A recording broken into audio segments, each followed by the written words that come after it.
Hello friends, मैं हूं सन्मय प्रकाश और आप देख रहे हैं यूट्यूब चैनल सरकारी जॉब न्यूज़। इंपॉर्टेंट टॉपिक्स हैं, उस पर बात करेंगे इस करंट अफेयर्स वीडियो में। जैसे डब्ल्यूएचओ ने जो अकेलापन है उसको वैश्विक खतरा घोषित किया है, किस तरह का, उसके जो आंकड़े आए हैं वो बहुत ही चौंकाने वाले हैं, इस पर बात करेंगे। और भी कई महत्वपूर्ण टॉपिक हैं, उन सब पर एक एक करके चर्चा करेंगे, देश विदेश उन सब से रिलेटेड। तो शुरू करते हैं दोस्तों। और हाँ, मैराथन वीडियो अवेलेबल है जनवरी से लेकर नवंबर तक का, आप तक का देखिएगा ज़रूर अगर आपने नहीं देखा है तो। ओके, इस वीडियो के डिस्क्रिप्शन में उसका लिंक है, वीडियो का मैराथन वीडियो है, और पीडीएफ भी मिल जाएगा मेंबरशिप के ज़रिए आपको। तो शुरू करते हैं। और पहला क्वेश्चन बहुत ही महत्वपूर्ण है। डब्ल्यूएचओ ने अकेलापन को किस तरह का खतरा घोषित किया है? इनमें से क्या आंसर है? इसका आंसर होगा गंभीर वैश्विक स्वास्थ्य खतरा। ठीक है, ये वाला आंसर सही होगा। और न्यूज़ भी देख रहे हैं द हिंदू में।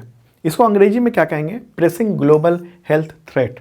ठीक है, हिंदी में ये और अंग्रेजी में इस तरह का होगा, क्योंकि प्रेसिंग का मतलब ये मत समझ लेना कि दबाव, यहाँ गंभीर इसका अर्थ ये होगा, क्योंकि शब्दों का जो अर्थ है वो अलग अलग वाक्य में अलग अलग जगह पर उसके अनुसार बदल जाता है। ओके, तो वर्ल्ड हेल्थ ऑर्गेनाइजेशन उसी ने ये घोषित किया है, एक इम्पॉर्टेंट बात है। और उसका ये कहना है कि डब्ल्यूएचओ का कि अकेलापन जो है ना वो मृत्यु प्रभाव उसका जो है वो प्रतिदिन 15 सिगरेट पीने के बराबर है। मतलब मोर्टेलिटी इफेक्ट अकेलापन का 15 सिगरेट डेली पीने के बराबर है। मतलब कहना का मतलब ये हुआ कि 15 सिगरेट अगर डेली कोई पीता है और उसके जो मृत्यु की संभावना होगी और अकेलापन जो है वो दोनों बराबर होता है। तो दुनिया में अकेलापन के क्या हालात हैं उसको भी देख लेते हैं। देखिए, अकेलापन जो है वो भारत सहित दुनिया में बढ़ रहा है और सभी आयु समूह के एज के उन लोगों में अकेलापन है। उसकी कई सारी वजहें भी हैं, जैसे संयुक्त परिवार का टूटना, विघटन, बुजुर्गों को अकेले छोड़ दिया जाता है, प्रियजनों की मृत्यु हो गई, बच्चों का घर छोड़ना, रिटायरमेंट हो गया, रिटायरमेंट से पहले व्यक्ति के बहुत कांटेक्ट होते हैं, रिटायरमेंट के बाद बिल्कुल अकेला हो जाता है। कई सारी स्वास्थ्य समस्याएं होती हैं, उससे अकेला होता है। जीवन में अगर बदलाव हो रहा है तो ये सब अकेलापन होता है। तो ये तो ओल्ड एज की बात हो गई। लेकिन भारत में 27.2% जो युवा आबादी है उसकी बात अगर हम कहेंगे 15 से 29 वर्ष के, वो बड़े पैमाने पर वो प्रभावित हैं। 27.2% युवा आबादी 15 से 29 वर्ष की आयु के। और इस एज में जो समस्या है वो काफ़ी ज़्यादा जटिल होती है। तो इसी वजह से डब्ल्यूएचओ ने इसको गंभीर वैश्विक स्वास्थ्य खतरे के रूप में घोषित किया है। और ये समस्या चाहे उच्च आय वर्ग हो चाहे निम्न आय वर्ग हो, उन सब देशों में है। हालांकि जो निम्न और मध्यम आय वर्ग के जो देश हैं वहाँ ज़्यादा ये खतरा देखने को मिलता है। ठीक है, और अगर हम बात करेंगे कि अकेलापन का दुष्प्रभाव क्या होता है, देखिए सामाजिक अलगाव है। अकेलेपन जो है वो हमारे स्वास्थ्य, जीवन काल और बहुत सारी इफ़ेक्ट पर प्रभाव डालता है। मृत्यु का खतरा ज़्यादा होता है अकेलेपन में। चिंता, अवसाद, आत्महत्या, मनोभ्रंश यानी डिमेंशिया, इन सबको इफ़ेक्ट करता है, मतलब वहाँ करीब लाता है। हार्ट डिजीज़, स्ट्रोक, इन सब का खतरा काफ़ी बढ़ जाता है और इससे समाज पर नकारात्मक प्रभाव पड़ता है। अकेलेपन का समाधान क्या है? तो इसमें डब्ल्यूएचओ का कहना है कि वैश्विक तौर पर मतलब अलग अलग देशों में वहाँ राष्ट्रीय नीतियाँ बननी चाहिए इसको लेकर, और मनोवैज्ञानिक हस्तक्षेप होना चाहिए वहाँ। ओके, तो डब्ल्यूएचओ उसके डायरेक्टर जनरल कौन है? Doctor Tedros Adhanom Ghebreyesus. चलिए आगे बढ़ते हैं। इसी से रिलेटेड एक और क्वेश्चन लेते हैं। डब्ल्यूएचओ ने सामाजिक जुड़ाव को बढ़ावा देने, यानी इसका मतलब ये भी है कि अकेलापन की समस्या को कम करने के लिए वैश्विक तौर पर तो आयोग लॉन्च किया है, कमीशन बनाया है। तो उसके सह अध्यक्ष किन्हें बनाया गया है? 2 अध्यक्ष हैं, सह अध्यक्ष कहेंगे। इसका आंसर होगा विवेक मूर्ति और चिडो मापेम्बा। ठीक है, तो ये इन दोनों को बनाया गया। न्यूज़ देख रहे हैं आप। और डब्ल्यूएचओ ने ये लॉन्च किया। डब्ल्यूएचओ की वेबसाइट का ही क्लिपिंग मैंने यहाँ पर दिया है।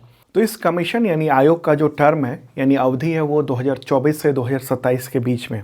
उद्देश्य यही है कि अकेलापन का जो उससे जो जुड़ा हुआ गंभीर स्वास्थ्य खतरा है तो उसके बारे में दुनिया के तमाम देशों को ये मैसेज दिया जाए और सभी देश इसका समाधान निकालने पर काम करें और मनोवैज्ञानिक तरीके से काम करें। मानसिक जो इलाज है और जो कंसल्टेंसी है उन सब पर सरकारें ध्यान दें। ठीक है, तो सह अध्यक्ष ये दोनों हैं, डॉक्टर विवेक मूर्ति और चिडो मापेम्बा।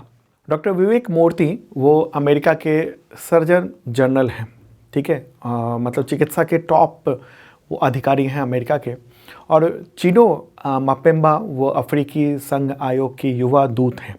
ठीक है, तो टोटल 11 जो मेंबर हैं इसमें, इन दोनों को मिलाकर, उसमें पॉलिसी मेकर्स, विचारक, एडवोकेट, इन सब को शामिल किया गया।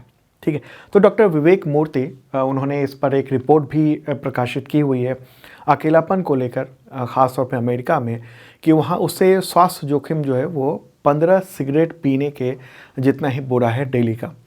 यहाँ तक कि अगर मोटापा है, शारीरिक निष्क्रियता है, तो उससे भी ज़्यादा खतरा अकेलापन में है। अकेलापन सामाजिक स्वास्थ्य के एक खतरा है, और उससे जो देश है उसकी जो प्रोडक्टिविटी है, युवाओं की प्रोडक्टिविटी है, उससे देश अगर वो कम हो रही है अकेलापन से, तो उससे देश पर भी, उसकी इकॉनमी पर भी इफ़ेक्ट पड़ रहा है। चलिए आगे बढ़ते हैं दोस्तों, अगला क्वेश्चन लेते हैं। माउंट एवरेस्ट के पास 21,500 फीट से स्काई डाइविंग करने वाली पहली महिला कौन बनी है दुनिया की? आंसर का शीतल महाजन। ठीक है, ये इस ऊंचाई की तो बात है, लेकिन महत्वपूर्ण बात यह है कि माउंट एवरेस्ट के पास छलांग लगाना, क्योंकि वहाँ बहुत ज़्यादा ठंड होती है।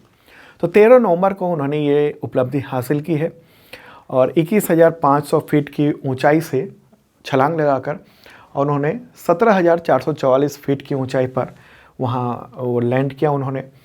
और ये फोटोग्राफ देख रहे हैं, तो जो जहाँ पर उतरी है वो काला पत्थर चोटी है, वहाँ पर वो उन्होंने लैंड किया है। और ये देख रहे हैं माउंट एवरेस्ट, उसी के पास से। हालांकि माउंट एवरेस्ट की जो ऊंचाई है वो 21,500 फीट से ज़्यादा ऊंचे है, करीब 29,000 फीट है, 29,000 फीट है। तो उससे कम ही मतलब उससे नीचे ही इन्होंने जंप लगाया था एक हेलीकॉप्टर से, और उसके बाद फिर वहाँ नीचे उतरी वो। ठीक है, तो दुनिया की ऐसी पहली महिला वो बन गई हैं। ठीक है, भारतीय हैं वो। आगे बढ़ते हैं दोस्तों, अगला क्वेश्चन लेते हैं। किस देश के पूर्व प्रधानमंत्री डेविड कैमरॉन वहाँ के विदेश मंत्री या कहें विदेश सचिव नियुक्त हुए हैं? आंसर का यूनाइटेड किंगडम। ठीक है, यूनाइटेड किंगडम और अमेरिका में जो विदेश मंत्री होता है उसको विदेश सचिव कहा जाता है। ठीक है, यहाँ हम उनको दर्जा विदेश मंत्री के तौर पर देते हैं। तो डेविड कैमरॉन जो है ना, वो 2010 से 2016 तक यूनाइटेड किंगडम के प्राइम मिनिस्टर रह चुके हैं। और अभी प्राइम मिनिस्टर ऋषि सुनक ने, जो वर्तमान प्राइम मिनिस्टर हैं, उन्होंने डेविड कैमरॉन को विदेश सचिव या कहें विदेश मंत्री नियुक्त किया है। और ये ऐसे वक्त पे हुआ जब भारतीय विदेश मंत्री एस जयशंकर वहाँ पर दौरे पर थे, और उसी के दौरान ये बदलाव हुआ, और बाद में दोनों की मुलाकात भी हुई है। और इस मुलाकात में भारत और यूनाइटेड किंगडम के बीच में फ्री ट्रेड एग्रीमेंट को लेकर भी बातचीत हुई है। ठीक है, तो एक बार मैप में देख लेते हैं कहाँ पर है यूनाइटेड किंगडम और ब्रिटेन, लंदन, ये सब क्या अंतर है। कई बार आप लोगों के सवाल होते हैं कि ब्रिटेन और यूनाइटेड किंगडम में क्या फ़र्क है। तो ये तो रहा यूनाइटेड किंगडम, ये पूरा का पूरा देख रहे हैं आप। तो इसमें क्या है ना, अगर हम यहाँ से देखें, ये यहाँ से इतनी दूरी का ये है इंग्लैंड, ये देश है। यहाँ से ये वाला जो हिस्सा है ये स्कॉटलैंड है, और ये वाला जो हिस्सा है वो नॉर्दर्न आयरलैंड है। तो इन तीनों को मिलाकर कहा जाता है यूनाइटेड किंगडम। ठीक है, अब कहेंगे ब्रिटेन किसको कहते हैं, तो ब्रिटेन जो हुआ वो इंग्लैंड और स्कॉटलैंड दोनों को मिलाते हैं, तो कहते हैं हम ब्रिटेन, और उसमें नॉर्दर्न आयरलैंड को भी जोड़ देते हैं, तो यूनाइटेड किंगडम हो जाता है। तो मुझे लगता है कन्फ्यूजन दूर हो गया होगा। चलिए आगे बढ़ते हैं, अगला क्वेश्चन लेते हैं। उससे पहले आपको बताऊं कि ये PDF इसका अवेलेबल है इस डिस्क्रिप्शन में। और हाँ, अगर आप तमाम एग्जामिनेशन की तैयारी करते हैं तो उसके लिए करंट अफेयर्स महत्वपूर्ण होता है, और उसकी तैयारी हो सकती है इस मेंबरशिप प्लान के ज़रिए। और बहुत मामूली सा प्राइस है इसका, और इसके ज़रिए आप अगले 1 साल तक यानी 365 दिनों तक करंट अफेयर्स का PDF और मॉक टेस्ट दे सकते हैं। PDF प्राप्त कर सकते हैं, डाउनलोड कर सकते हैं। PDF कई तरह के होते हैं, 1 लाइनर, MCQ विद नोट्स, और तीनों तरह के, और वो भी weekly, monthly, quarterly, yearly. Okay, और PDF के साथ जो डिटेल वाला होता है उसमें वीडियो के लिंक भी होते हैं। जैसे मैप वाला पिछला वाला देखा आपने, तो अगर उसको समझना है तो मैप को समझना ज़रूरी है, तो विजुअली भी आप उस सारे क्वेश्चन को समझ सकते हैं इस PDF के जरिए, ठीक है। और साथ में डेली मॉक टेस्ट है करंट अफेयर्स का, वीकली मॉक टेस्ट और मंथली मॉक टेस्ट है। और ये टेस्ट जो है आप पिछले भी दे सकते हैं, तमाम पिछले 1 साल के, 2 साल के भी दे सकते हैं, एक्सेस मिल जाता है उसके ज़रिए। और PDF भी डाउनलोड कर सकते हैं, पिछले साल के भी और इस साल के अब तक के भी और अगले 365 दिनों तक। और इसी मेंबरशिप के ज़रिए इतने तरह के एग्जामिनेशन के लिए जो टेस्ट सीरीज़ है वो भी अवेलेबल है, देख सकते हैं आप। और उस टेस्ट सीरीज़ में सभी सब्जेक्ट होते हैं, चाहे UPSC हो, BPSC हो। अब BPSC का जो टीचर का सेकेंड फेज एग्जामिनेशन शुरू होने वाला है, नोटिफिकेशन आ चुका है, तो उसके भी टेस्ट सीरीज़ अवेलेबल हो चुके हैं। जो सिलेबस चेंज हुआ है उसके मुताबिक ये टेस्ट सीरीज़ है।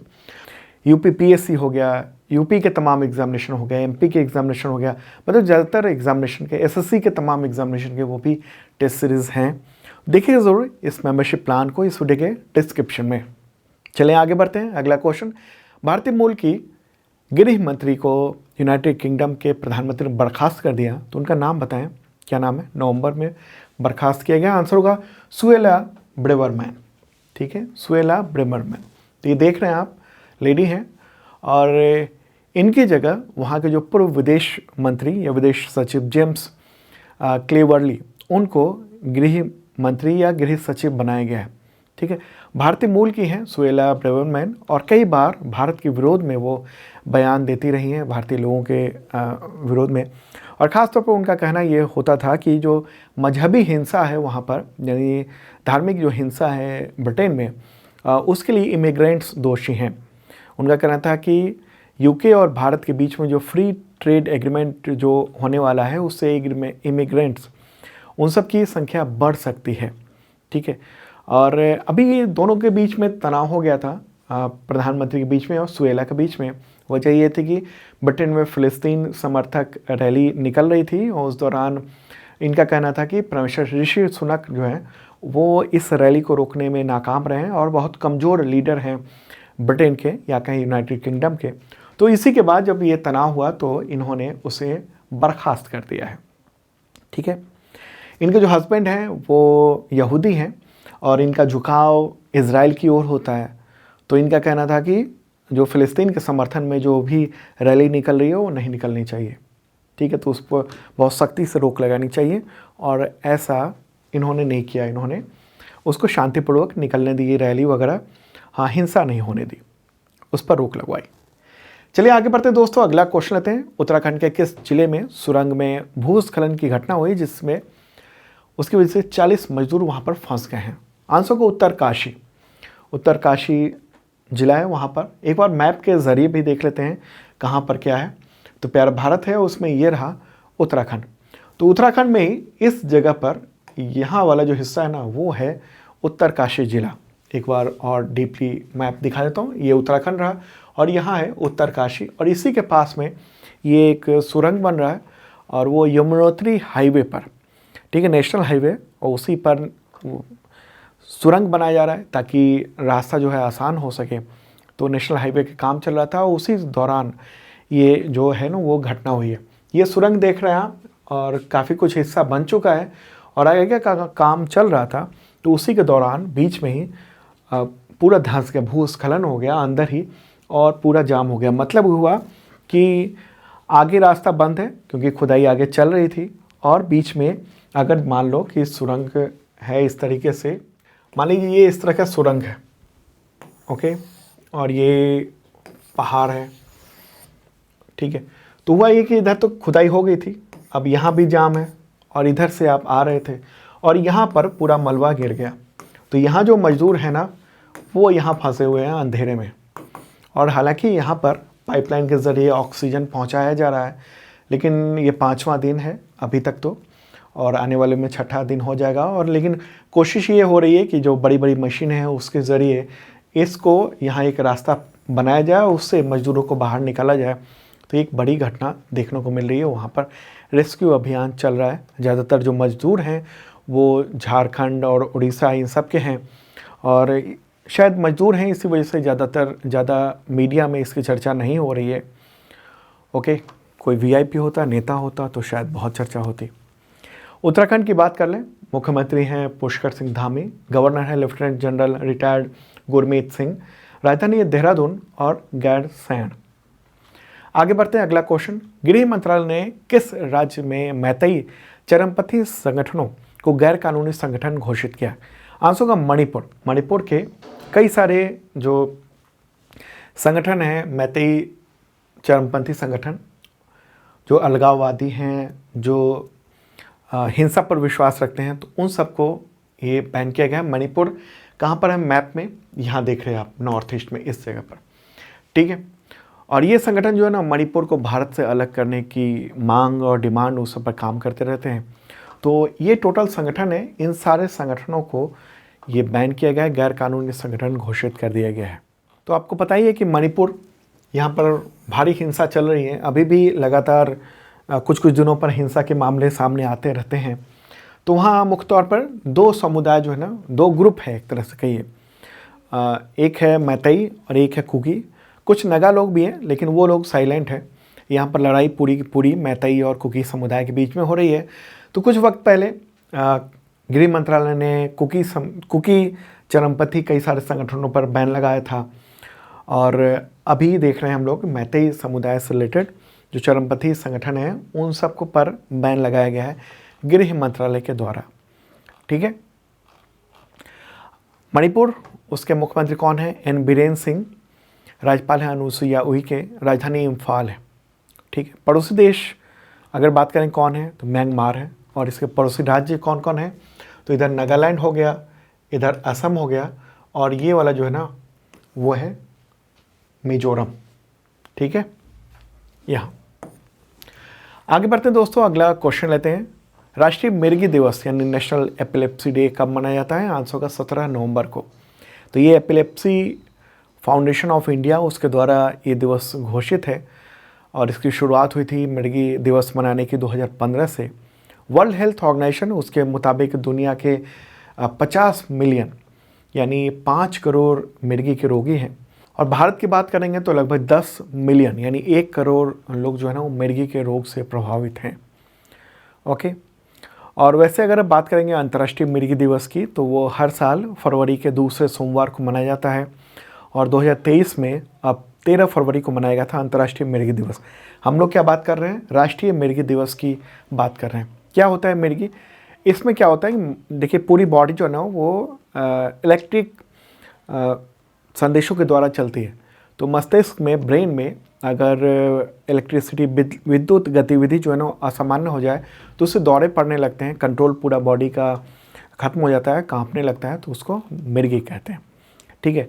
कई बार जो है वो कुछ कीड़ों की वजह से भी होता है, ख़ासतौर पर पत्ता गोभी और कुछ जो ऐसे सब्जियां हैं उसमें वो कीड़े पाए जाते हैं, और वो अगर हम उसको ठीक से नहीं पकाते हैं उन सब्जियों को, तो वो पत्ते वाली सब्जियां, तो उससे होकर वो ब्लड में और फिर ब्रेन में पहुंच जाता है, और वहाँ उसकी वजह से भी मिर्गी के मामले बहुत ज़्यादा देखने को मिलते हैं। चलिए आगे बढ़ते हैं, अगला क्वेश्चन, किस औद्योगिक समूह के मानद चेयरमैन पृथ्वीराज सिंह ओबराय का निधन हो गया 14 नवंबर 2023 को?